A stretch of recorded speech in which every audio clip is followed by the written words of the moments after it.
Noite, às 2 de hoje de manhã, foi forte, não foi? Estão perguntando aqui para mim se alguém aí comeu macarrão no almoço. Irmãos, corpo, alma e espírito, espírito, alma e corpo, você é um espírito, essa conferência é para você, e esse espírito tem uma alma e mora nessa carcaça que a gente chama de corpo.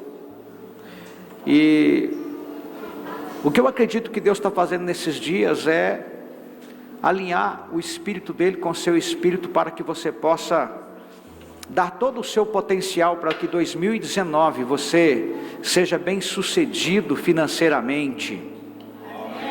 Quem crê, eu já disse amém, né? Tem gente que não crê nisso, ele não acredita nem nele mais. Irmão, o diabo acredita em você, às vezes mais do que você mesmo, porque o diabo fala: eu vou arrebentar esse cara. Você tem que falar: eu vou te contrariar, capeta, porque eu sou de Cristo, eu sou justificado. E agora à noite nós vamos para a nossa quarta ministração. Então o que você recebeu é o começo, depois veio o meio, e sempre você deve ter ouvido falar que o fim é melhor que o começo. E espiritualmente falando, a gente que é cristão, a gente meio que vive, a gente quer viver nessa, acho que a igreja só trata do que vai tratar agora à noite, mas agora à noite o negócio vai pegar aqui. Eu conheço o pastor Djalma tem uns 6, 7 anos. A primeira vez que eu ouvi ele falar foi sobre autoridade espiritual, pastor Djalma, lá no Mevan. E aí eu trouxe aquele DVD e botei para os homens daqui da igreja ouvir, lá na chácara do Vaguinho. Quem lembra desse dia? Era ele. E demorou todo esse tempo para ele estar aqui. Agora não vai demorar mais. E eu gostaria que vocês continuassem nesse espírito, entendendo o que é que Deus está fazendo nesse lugar, irmãos. Deus está nos preparando para um novo tempo. O que virá pela frente, se você não tiver resistência espiritual, resistência na sua alma, no seu corpo, você não vai conseguir. Eu creio que o Senhor está alinhando para que a missão que Ele tem para essa igreja, você possa dar conta do recado, né? Algumas pessoas, quando são contratadas numa empresa, eles têm uma expectativa com aquela pessoa, chega lá, ela não corresponde. O cara é jogador num time, ele faz um monte de gol, daí ele vai para um outro time e não consegue fazer nada. O que fazem com ele? Manda embora. Só que você é alguém com quem Deus está contando, amém? E tudo que tem acontecido aqui desde sábado é justamente para que você seja cada vez melhor, amém, queridos? Eu quero convidar para vir aqui em cima o pastor Djalma Toledo. Eu quero que vocês, assim como vocês me amam, ame ele à primeira vista. É facinho de amar Djalma. Se fosse difícil, né, irmãos? Mas é facinho de amar o pastor Djalma. É pastor de uma igreja em crescimento, igual essa daqui, aleluia. E receber você aqui, pastor Djalma, é uma honra para nós. Eu me sinto muito feliz. Eu sei o que você passou de ontem à noite para hoje para estar aqui. E essa igreja, eu tenho certeza que vai lhe amar assim como eu já lhe amo há muito tempo, amém? Obrigado. Seja bem-vindo. Faz tudo o que você quiser, do jeito que o Espírito Santo mandar, Amém. E não tem hora para acabar, tá? Amém. Pastor, eu tenho que ir embora. Pode pegar a malinha e sair sem problema, mas deixa, eu não quero botar a hora aqui, tá bem, irmãos? Amém? Eu tenho certeza que Deus tem coisas para fazer conosco nessa noite. Amém, pastor João? Boa noite, amados, a graça e a paz. Perdoem, eu estou um pouco rouco. Na verdade, o mês de dezembro já é aquele mês que a gente vai chegando e o corpo da gente já vai reclamando um pouquinho. E vocês devem ter percebido que hoje de manhã vocês estavam com Arnold Schwarzenegger e hoje à noite você está com o Bozo. Seu boneco. Sai pra galera, né? Eu louvo a Deus pela multiforme graça de Deus. Um dia eu perguntei para mim o que eu entendia sobre a multiforme graça de Deus. A Bíblia fala sobre a multiforme graça de Deus. Significa as muitas formas pela qual Deus se manifesta. É como se Deus tivesse várias facetas, e Ele o tem. E aí Ele define e decide pegar uma das suas faces, uma das suas revelações, e Ele se manifesta através daquela graça. Então é uma forma de Deus se manifestar. Daqui a pouco Deus decide mostrar um outro lado, e esta é outra forma de Deus se mostrar. E Deus quer mostrar um outro lado, e você vai perceber que esta é outra forma de Deus se mostrar. Eu só entendi isso o dia que eu me fiz uma pergunta, quando ouvi de um pregador que quando nós terminarmos os nossos dias, nós vamos passar a eternidade olhando para Deus e falando santo, santo, santo, santo, e tudo que nós vamos falar no céu é santo. Como eu sou extremamente prático, eu perguntei, esse trem vai ser cansativo, sabe? Eu acho que esse negócio não vai virar muito não, eu sou uma pessoa muito dinâmica, muito prática, e vai ter uma hora que eu vou cansar de falar santo, por mais que seja Deus. E eu falei, Senhor, me dá uma revelação sobre isso, ainda que eu tenho certeza que Deus é soberano. Chegando lá, sabe, eu só queria entender aqui na terra um pouquinho do que poderia ser no céu. E até que eu fiquei olhando e conversei um dia com um homem, um pastor muito sábio. Ele falou assim, sabe, Djalma, quando você chegar no céu, você vai ter oportunidade de ver com seus olhos aquilo que você não consegue enxergar na terra, as muitas faces de Deus. E quando você observar uma face de Deus, você vai dizer, uau, santo. Depois você vai virar e ver outra face e vai dizer, uau, santo. E você vai virar e ver outra manifestação de Deus e vai dizer, santo. O que Deus estava tentando dizer é que, como a face de Deus é inesgotável, você nunca vai se cansar de dizer santo, porque as muitas manifestações, a multiforme graça de Deus, as muitas formas pela qual Deus se manifesta, pela qual Deus revela. Uma hora Deus é o Deus que cura, outra hora é o Deus que provê, outra hora é o Deus Jeová Jireu, Jeová Rafá, Jeová Nissi, a nossa bandeira. As muitas maneiras pela qual Deus se manifesta.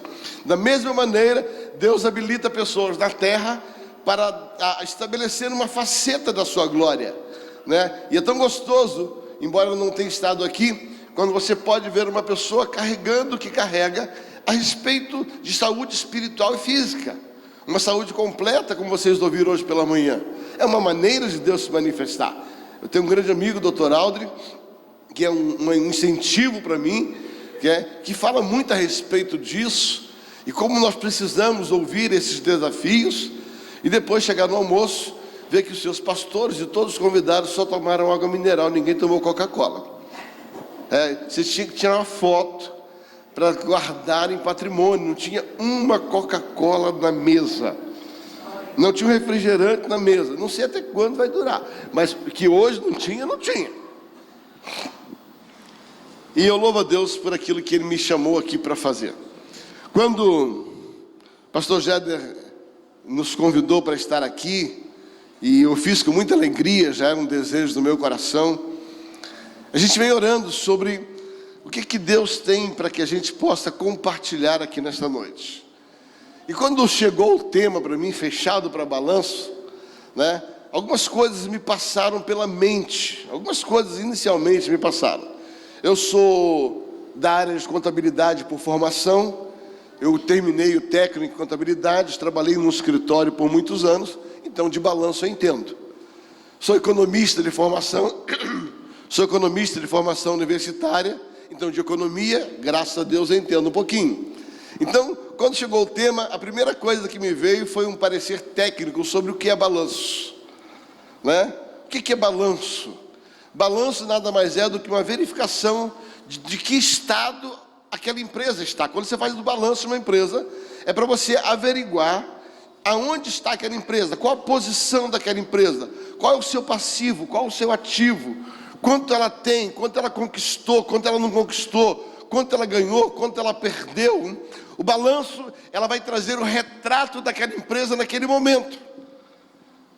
né? Isso é balanço. Quando você consegue observar um retrato de alguma coisa, para que você possa avaliar a respeito de como está aquela situação, seja de uma vida, seja de uma igreja, seja de uma empresa, seja de um relacionamento. Então nós precisamos sempre, de algum momento em algum momento, ou de tempo em tempo, fechar para o balanço. Nós precisamos parar de vez em quando e fazer um fechamento para o balanço do nosso casamento, para saber como é que ele está. Não é sair levando o casamento. Nós precisamos analisar como é que, como pais, nós estamos vivendo o nosso momento. Então, o tema é muito sugestivo. Entretanto, de uma maneira especial para mim, ele fala sobre tempos de verificação, para sabermos aonde estamos, para decidir como é que nós vamos proceder. Me recordo que uma ocasião, quando estava apresentando o balanço para uma empresa que era cliente do nosso escritório de contabilidade, ele olhou e falou assim: eu vou fechar, eu estou quebrado. Por quê? Porque ele observou que durante aquele ano ele administrou mal as finanças, as vendas, o patrimônio. E agora, quando ele tem o panorama contábil da sua empresa, ele percebeu que era inviável. Eu me recordo que eu falei assim: não, sua empresa não é inviável. Na verdade, você precisa tomar decisões em cima desta realidade. Quando nós fechamos para balanço, não é para tomar decisões radicais, se eu fecho, ou se eu compro, ou se eu vendo. É para nós, em primeiro lugar, analisarmos como está o nosso momento. Como é que está o meu momento emocional, o meu momento espiritual? Como é que está o meu momento relacional? Como é que está o meu momento conjugal? Como é que está a minha vida com Deus, minha vida com o próximo, minha vida comigo mesmo? Eu creio que analisar e fechar para balanço nada mais é do que você viver o que o salmista viveu no Salmo 139. Nos 2 últimos versículos do Salmo 139, o salmista ele faz uma oração que para mim é a oração do fechamento para balanço.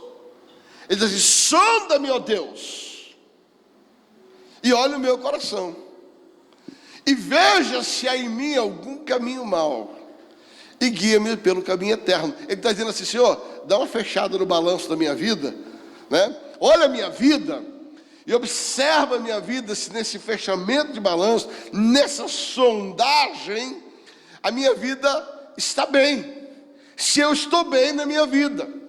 Se porventura, neste fechamento para balanço, nessa sondagem, o Senhor observar que existem algumas coisas que precisam mudar, muda, meu Deus. Aí essa oração do salmista, no Salmo 139, sonda-me, ó Deus, repita comigo: sonda-me, ó Deus, e olha o meu coração, e veja se há em mim algum caminho mau. Ele está dizendo: Senhor, sonda, dá uma sondada nesse trem aqui, e vê se tem alguma coisa errada. E se o Senhor descobrir, guia-me pelo caminho eterno. Essa oração, ela tem 3 pernas. A primeira perna é você se autoexaminar. A segunda perna é você deixar Deus te examinar. A terceira perna é o que fazer com o resultado dos exames. É isso que o Salmo fala diante disso. Semelhantemente, quando nós participamos da ceia, e nós vamos fazer isso hoje, e não é coincidência que nós vamos fazer isso hoje, Paulo escreve aos Coríntios falando sobre isso, e no momento da ceia, ele fala sobre fechar para balanço. No momento em que ele estabeleceu a ceia, ele falou assim: o que eu recebi do Senhor, eu também vos entreguei. Na noite que foi traído, ele pegou o pão, tomando o cálice, disse: esse cálice é a nova aliança do meu sangue, que é dado por vós. Esse pão é o meu corpo, que é dado por vós. Fazer isso em memória de mim. Mas ele diz assim: antes de comer, examine-se, pois, o homem a si mesmo. O que é isso? Fechar para balanço. Ele está dizendo assim: cada vez que você chega diante dessa ceia, você tem que fechar para balanço. Sendo assim, o tema da conferência não é algo que aconteceu, nasceu no coração do vosso pastor para esse tempo. É algo que você precisa fazer diariamente, algo que você precisa fazer todas as vezes, é algo que você precisa fazer cada vez que você vai chegar na ceia do Senhor. cada vez que você chegar diante da mesa, você precisa fechar para balanço. Porque a Bíblia diz que quando você chega diante da mesa do Senhor, você precisa chegar diante dessa mesa e fazer uma pergunta: Senhor, me examina, veja se há em mim algum caminho mau. Senhor, faça isso. O que Paulo está dizendo é: examine-se, pois, o homem a si mesmo, e somente depois beba do pão, beba do cálice e coma do pão. Significa que o Senhor nos desafia a ter uma vida de verificação contínua, sabe? Para que a gente não se desvie nem para a esquerda, nem para a direita. Será que não foi isso que Deus falou com Josué, quando ele assumiu o governo do povo? Josué, meu filho, levanta-te, passa esse Jordão, tu e esse povo, e não te desvie nem para a direita e nem para a esquerda. Ou seja, a caminhada com Deus é um contínuo fechar para o balanço, onde todos os dias, em todo o tempo, nós precisamos nos examinar. E quando pensava sobre isso, eu comecei a pensar na minha própria vida, e talvez na experiência mais relevante e que eu tive nesses 60 anos. Esse ano, no dia 11 de setembro, eu fiz 60 anos de vida, 36 anos de casado, né? Sou casado com uma linda esposa, a pastora Mirna, né? Vou ver se amanhã eu consigo pôr uma foto da família para vocês verem, né? 36 anos de casado com a pastora Mirna, 2 filhas, 2 genros, que me chamam de papi.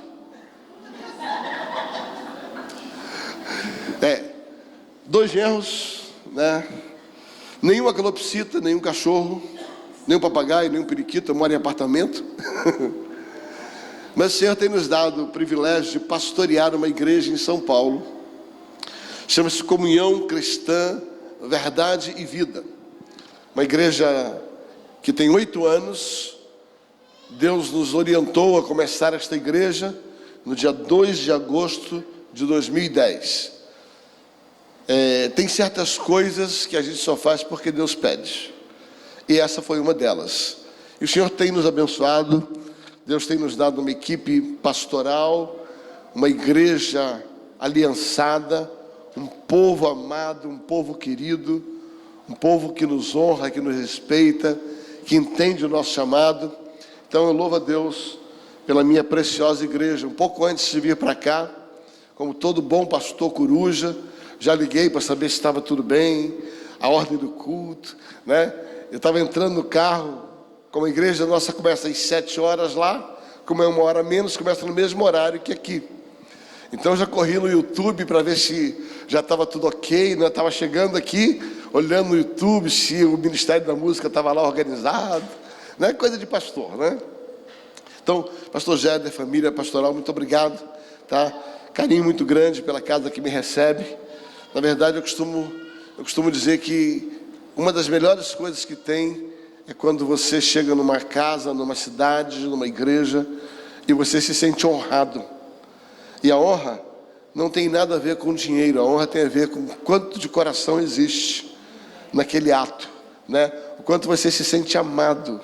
Você pode às vezes estar numa mansão e não ser honrado, e às vezes você está numa casa tão simples e se sentir tão honrado. Graças a Deus, eu estou me sentindo honrado e numa mansão, fica tranquilo, né? Eu não estou no hotel, eu estou num spa, né? Pensa num trem bom.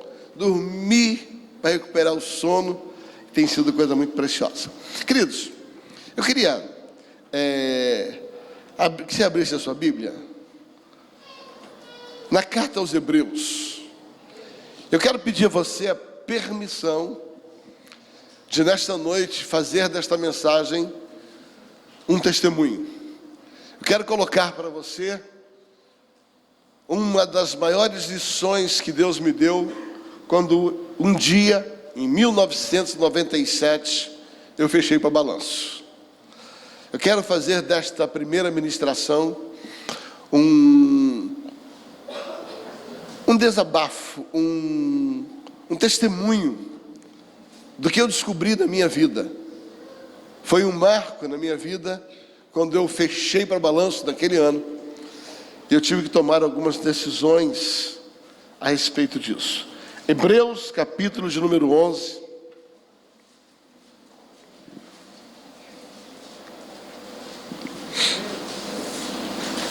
Versículo de número 23. Hebreus 11, 23 diz assim: pela fé, Moisés, logo ao nascer, foi escondido por seus pais durante 3 meses, porque viram que o menino era formoso e não temeram o decreto do rei. Pela fé, Moisés, já sendo homem, recusou-se ser chamado filho da filha de Faraó, escolhendo, repita comigo, escolhendo antes ser maltratado com o povo de Deus, do que por algum tempo ter alegria do erro, porque ele teve por maiores riquezas o sofrimento de Cristo do que os tesouros do Egito, porque ele tinha em vista a recompensa. Pai, muito obrigado pela tua palavra. Obrigado, ó Deus, pelas experiências que o Senhor deu a Moisés. Obrigado, Senhor, pelas experiências que o Senhor tem me dado.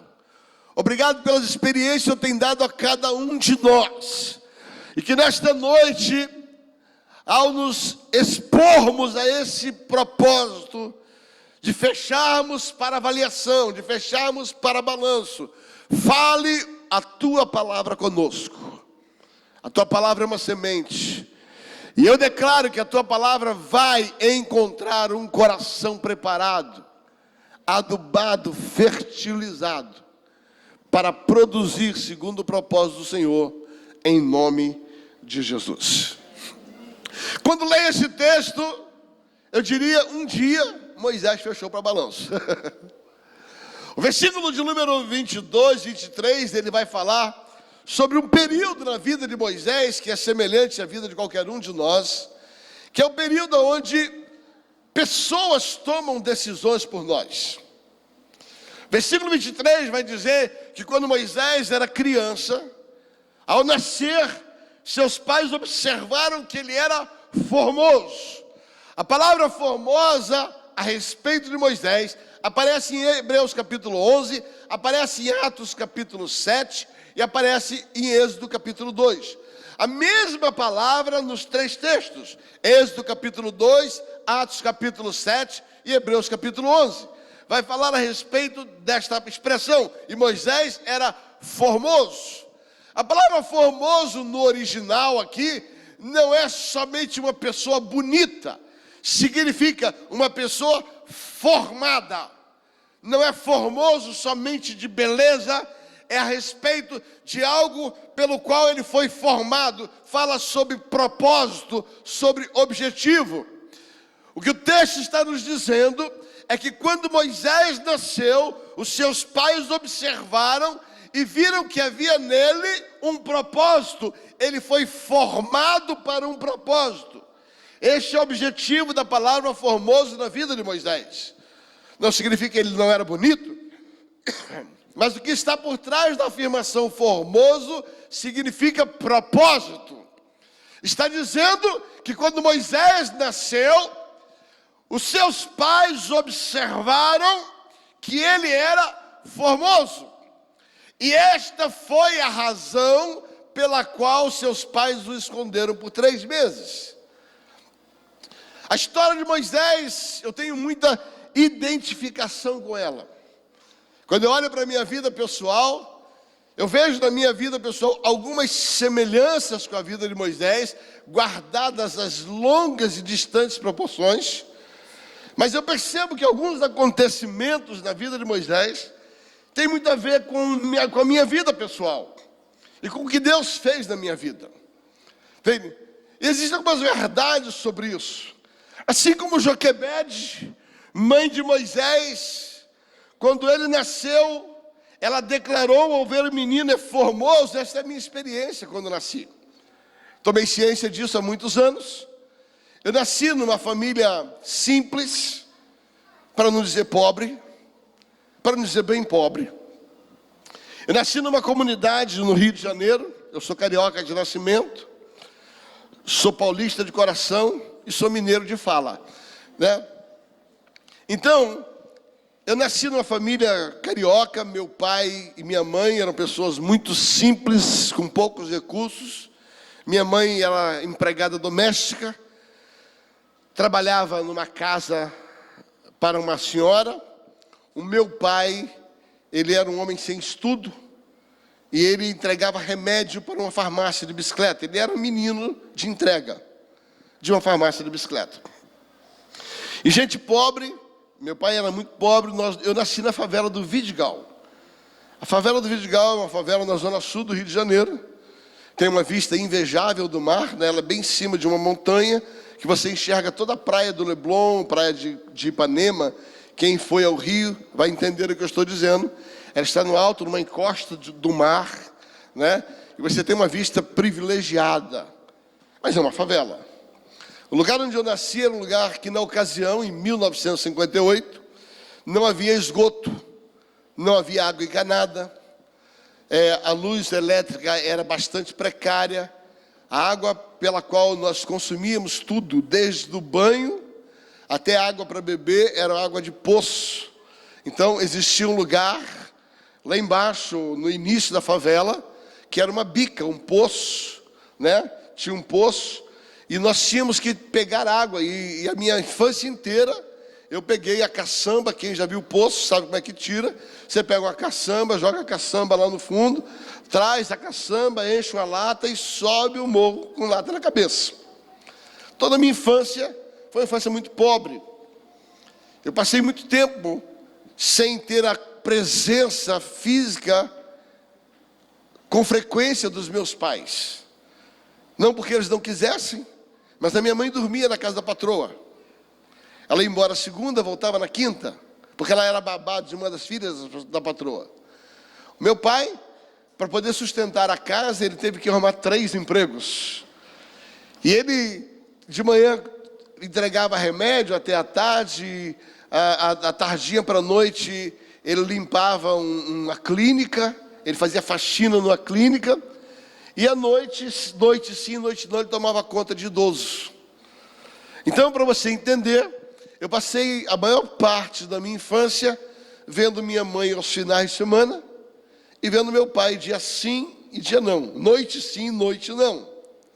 Fui criado por uma avó, por mãe do meu pai, uma mulher muito íntegra, uma mulher muito séria, mas ela tinha um problema. Ela era preconceituosa, ela era racista.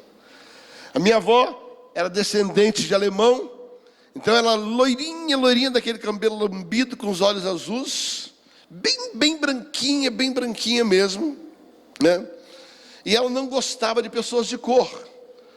Só que para ela, a pessoa que nascia depois das 18h30, 19 horas, quando está começando a escurecer assim, né? Qualquer pessoa que nascesse ao entardecer assim, 18h30, 19 horas, já era preto, né? Então ela não gostava, começou a escurecer a pele, ela não gostava. Qual é o problema? É que a minha avó, por parte de mãe, era africana. A minha avó veio num navio escravo dentro da barriga da mãe dela. Ela nasceu no Brasil, mas ela foi gerada na África. Ela é da região do Congo, na África. E a minha avó, ela não era uma negra, ela era uma negra de pedigree. Não, assim, gente, assim, de verdade. Assim, ela era aquela típica africana. Nós, morenos e descendentes afros no Brasil, nós somos bonitinhos, né? Nós somos ajeitadinhos.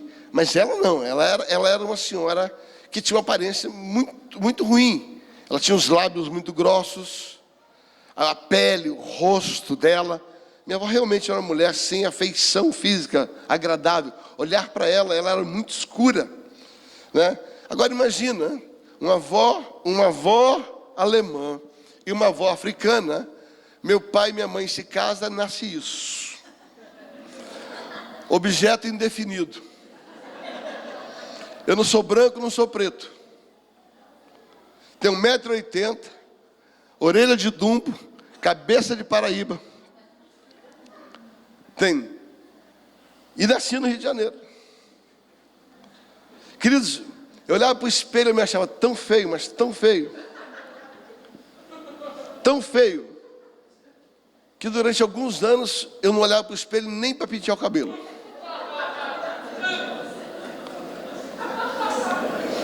E eu descobri que eu era feio mesmo. Um dia, minha filha mais velha, olhou a minha foto quando criança, falou: pai, tu era feio. Querido, quando uma filha acha um pai feio, não tem mais jeito. E ela olhou para a mãe e falou: como tu teve coragem? Minha filha tem uma teoria, que no céu tem uma máquina de formar gente. Tem uma teoria dela. Aí Deus bota para passar na máquina, por altura. Tá? Aí você passa lá, Deus regula a altura. 1,60 m, 1,80 m, né? Rosto, sabe? Tamanho, cor, cabelo. Ela falou assim: pai, a impressão que eu tenho é que quando você saiu da máquina, Deus olhou e falou assim: que isso? Que foi que eu fiz? E para não ficar tão ruim, ele meteu 2 olhinhos verdes para não estragar demais. Essa é a teoria da minha filha. Mas por que eu estou contando isso para você? Porque a minha infância não foi uma infância muito fácil, né? Foi uma infância de pobreza, sem recursos, criado por uma avó que não gostava de mim. Muitas vezes a minha avó, ela dizia assim: você não é meu neto. E era a pessoa que me criava todos os dias, quem me dava comida, quem me vestia, quem me botava na escola. E ela dizia assim: você não é meu neto, você é neto da velha Leontina, fazendo referência à minha avó africana. Agora soma isso, alguns detalhes, você vai entender por que eu estou falando isso. Soma isso o fato de que eu sou o segundo irmão, eu sou o irmão do meio. Mais velho que eu, tenho um irmão com 2 anos mais velho que eu, lourinho do olho azul. O xodó da vovó.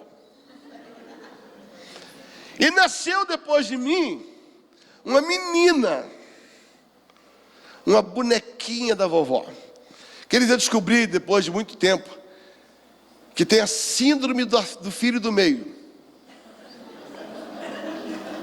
Quem aqui é filho do meio? Vou explicar para vocês, você vai entender.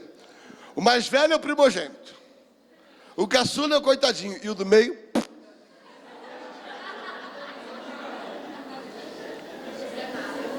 Quem é filho do meio sabe o que eu estou falando. Eu vivi a síndrome do filho do meio. Agrega isso o fato de que eu nasci doente.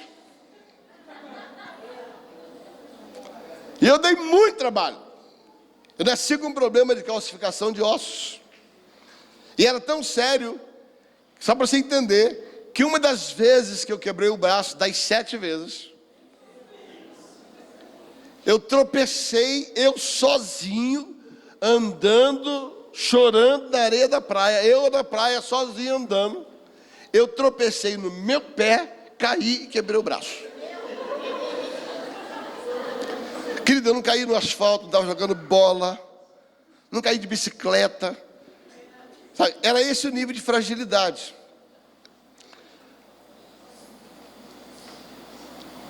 Eu descobri algo.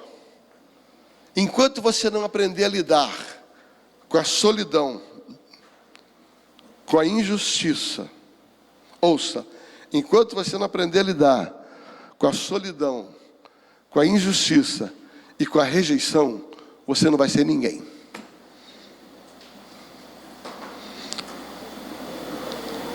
Eu fiquei me perguntando por que eu sofria tanto. Olhar para a minha vida não fazia sentido. Morava na favela, era bastante precária a nossa alimentação. Meu primeiro banho de chuveiro eu tive aos 14 anos de idade. Eu só tomava banho de carequinha. A primeira vez que eu sentei em um vaso sanitário da minha casa foi aos 15 anos de idade. A primeira água encanada que eu bebi da minha casa foi aos 15 anos de idade. Então eu estou falando para você de alguém que realmente, sabe, soube o que é passar por uma infância muito difícil. Muito difícil. Distante dos pais que me amavam muito. Distante da minha mãe, que chegou a um ponto que ela precisou largar. Ela não aguentou trabalhar de tão triste que ela estava em relação à criação dos filhos. E eu me recordo que talvez o meu primeiro fechamento para balanço se deu aos 15 anos de idade.